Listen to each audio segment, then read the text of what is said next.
காஷ்மீர் தீவிரவாத தாக்குதல் தொடர்பாக வழக்கு தொடரப்பட்டிருக்கிறது. காஷ்மீர் தீவிரவாத தாக்குதல் தொடர்பாக உச்சநீதிமன்றத்தில் வழக்கு தொடரப்பட்டிருக்கிறது. காஷ்மீருக்கு வரும் சுற்றுலா பயணிகளுக்கு உரிய பாதுகாப்பு தரவும் கோரிக்கை எழுந்திருக்கிறது. இது குறித்த கூடுதல் விவரங்களோடு இணைகிறார் நமது செய்தியாளர் சுசித்ரா. சுசித்ரா, இந்த வழக்கு தொடரப்பட்டதன் பின்னணி குறித்து விவரங்களை பதிவு பண்ணலாம். பஹல்காம் துப்பாக்கிச்சூடு தொடர்பாக தற்பொழுது பொதுநல மனுவை தற்பொழுது விஷால் திவாரி என்ற வழக்கறிஞர் உச்சநீதிமன்றத்தில் தாக்கல் செய்துள்ளார்.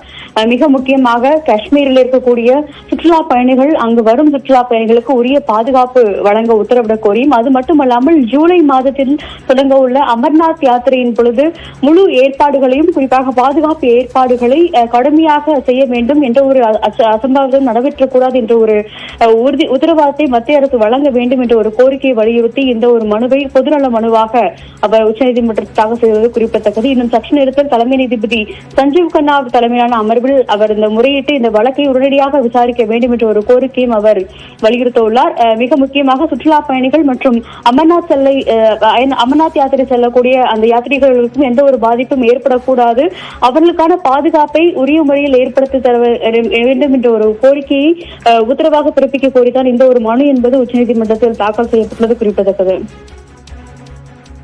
விவரங்களை பதிவு செய்தமைக்கு நன்றி சுசித்ரா.